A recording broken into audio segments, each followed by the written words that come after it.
Sam Spernat here for TheInformer. Today on Property Matters, I'm joined by James Newbury, who's the local member of Bayside. James, thank you for joining me. Thank you for having me. Excited to be here. It's good to catch up again, mate. We don't do it often enough. Terrific. Mate, I thought we'd get you on today just to talk a little bit about some of the issues facing Victoria, but also one of the ones that obviously interests my viewers the most, the property industry and what's happening with the development, and a lot of it being inappropriate development, in some of Melbourne's more established suburbs. Yeah, no, look, I mean, this is something I'm really passionate about. We need planning laws that allow for and cater to growth in Melbourne. There's no doubt about that. But the planning laws have to recognise that we have different suburbs, different characters in different suburbs. So we have to protect the uniqueness of the suburbs, because that's what we love. I mean, we pick a suburb because we might like a particular thing about it. And we're not all the same. We don't want everything to be the same. We want to protect the uniqueness of different areas, and planning laws should do that. They don't. 100%, I agree. And I think, as we've discussed previously, we seem to have this approach of every suburb should be the same.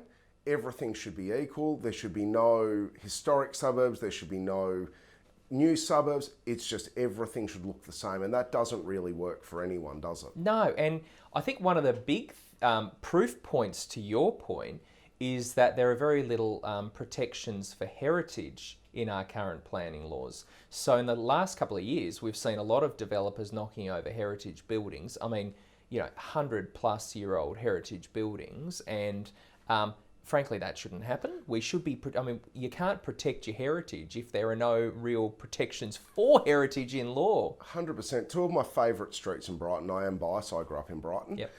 But two of my favourite streets are Black Street and Wells Street. Yep. Now, Wells Street used to be one of the most beautiful tree-lined boulevards in Bayside. Yep. And they've just butchered it.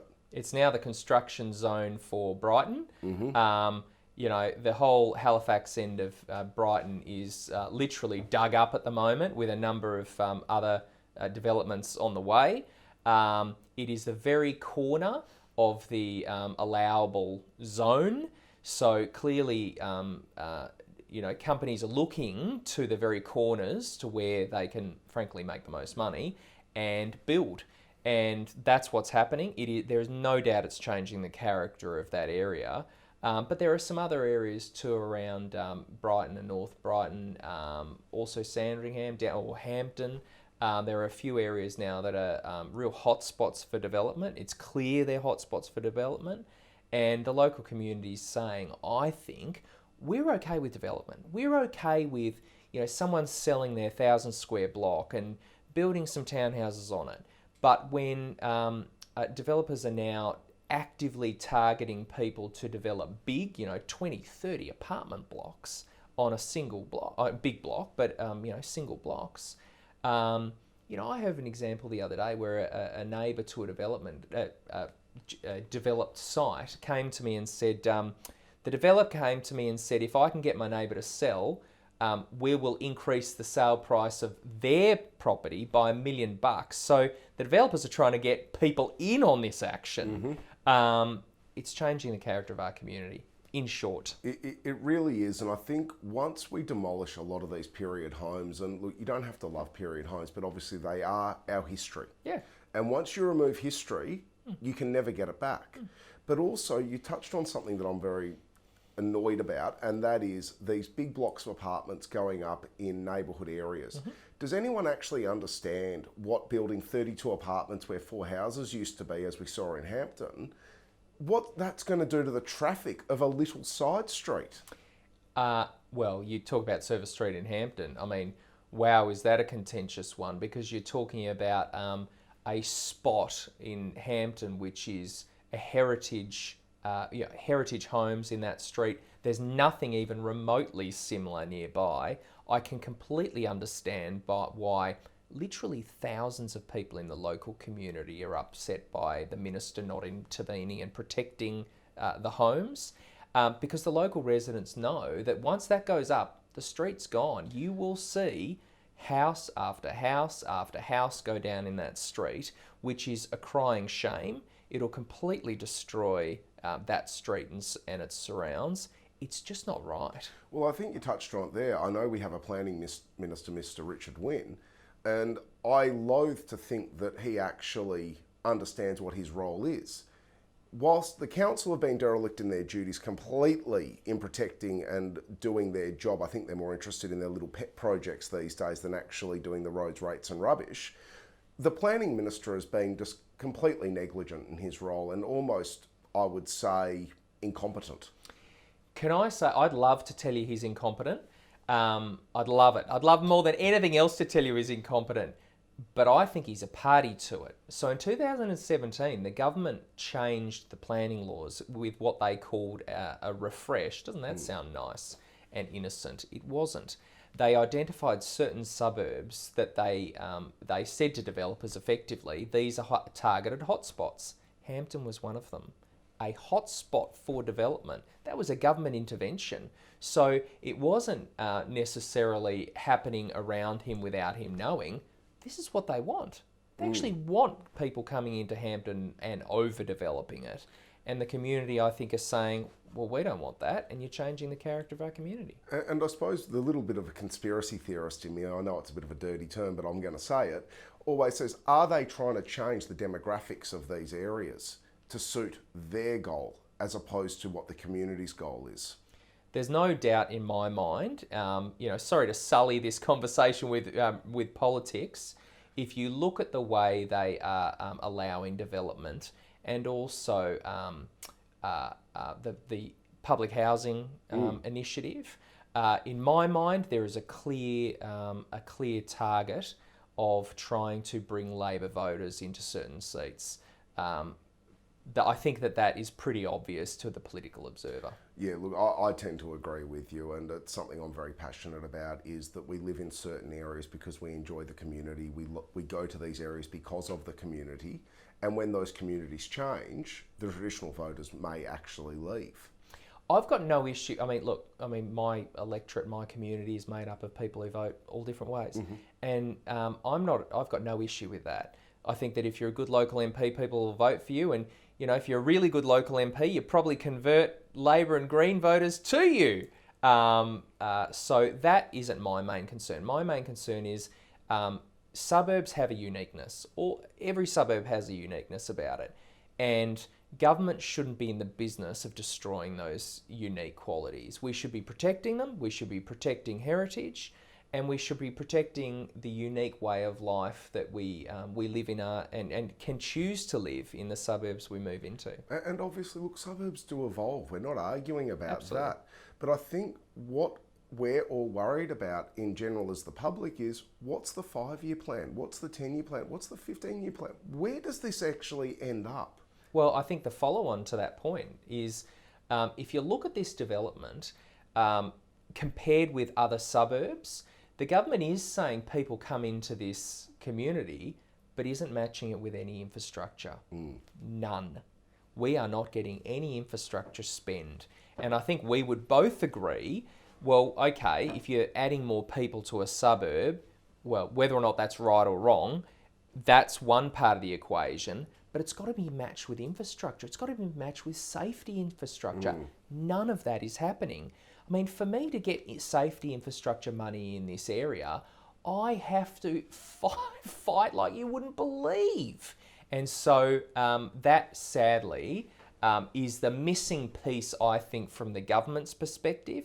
They have just forgotten us when it comes to infrastructure spend, which should always match construction, always.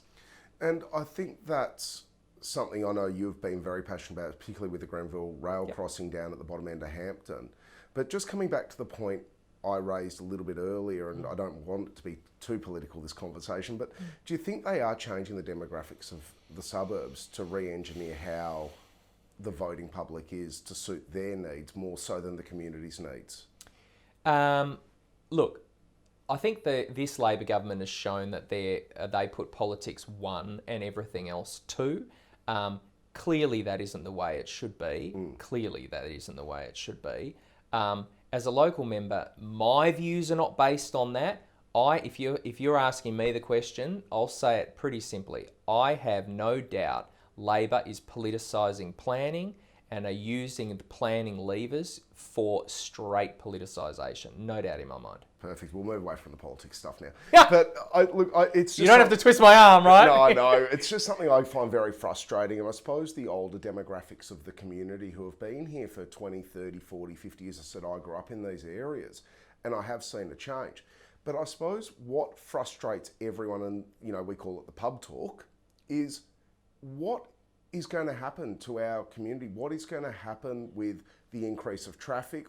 They don't plan any parking. They don't plan any more infrastructure, as you said. What can you do as the local member? And also, what is the Liberal Party's plan to deal with this? I think that we need to recognise where these shortfalls are as a Liberal. If you're asking me in terms of the Liberal Party, I think we need to recognise where these shortfalls are. And throughout the election period, it's incumbent upon me, frankly, to recognise where these shortfalls are and to make commitments if we form government to fix some of these problems. So, Grenville Crossing was an example. There are other areas where there are dangerous hazards where crossings may be required. I mean, on the corner of Dendy and New, that ginormous roundabout you may know of. There are no safety measures for that railway crossing. Now, as you know, there are two primary schools on one side of the crossing, two primary schools. Hundreds of kids cross that crossing every day, and there's no safety measures. With Grenville Crossing, the local community went to the government and said, if you don't fix this, someone's going to die. They didn't put $1 in, someone died. So I'll say to you today, at that crossing, if they don't put money into that crossing, someone's going to die. And we need to make sure, and I need to make sure, that I keep highlighting those issues. And at the next election, frankly, we make commitments as a Liberal Party to fixing them if Labor don't. Look, and talking about the deaths at crossings, I mean, there has been a few recently, even in the main strip of Brighton, and it's not something that we can shy away from. What I find amazing is we've seen all this work around the crossings from the state government, and I think that is brilliant. We've needed to get rid of the level crossings in a lot of the main arterials, but they forget about certain pockets where it is very important. Well, if you did a straight translation over infrastructure spend on Labor seats versus Liberal seats, going back to your earlier points, it's pretty clear where the money's going. I mean, if you live in Bentley, which traditionally was a Labor marginal seat, the streets paved with gold. If you look into Brighton, I mean, all we can do is look over the border and see where the money's being spent. So, it's disappointing, but my job as a local MP is to represent the issues that matter and keep fighting till I get the money. And we really do hope you do keep fighting. I suppose the last thing I really want to touch on with this, and it's probably the main point of it, is what can we do to actually stop the inappropriate development as a community? And there'll be other areas, be it Moonee Ponds, be it Northcote, be it Williamstown, who will see this and think, well, what can we do? We're sick of feeling like our voice means nothing. The councils, as I said earlier, are probably more interested in their personal pet projects because it seems to be a stepping stone to other things being a councillor now. So what can we do as a community? Your voice matters. So I've been holding community meetings at each inappropriate development site, and what shocked me is how plugged in the community is to this issue. I'll turn up for a street meeting and you expect to turn up and speak to Betty and Barry and two other people. I'll turn up and there's 100 people pouring out of their homes. I mean, I was in Orlando Street recently and the entire street was full. It was like a street party, but no one was happy, let me tell you. That was over a particular development. Same in Service Street. There's a number of developments in the area where people are pouring out of their homes to talk to me about it. And the advice I give to people is really simple. We got to use your voice. We've got to use your voice on every step of the process. We're going to have to fight together. There's several stages to the fight process. It's painful. It means local people are going to become far too accustomed with the planning law, so they understand each step. They're going to have to put in objections if they oppose it at council. They're going to have to ring their local councillors and put their voices and make their voices heard. They will probably have to go to VCAT. They're going to have to make their voices heard at VCAT. But if you don't use your voice, frankly, you can't complain. I don't disagree, but does VCAT even listen?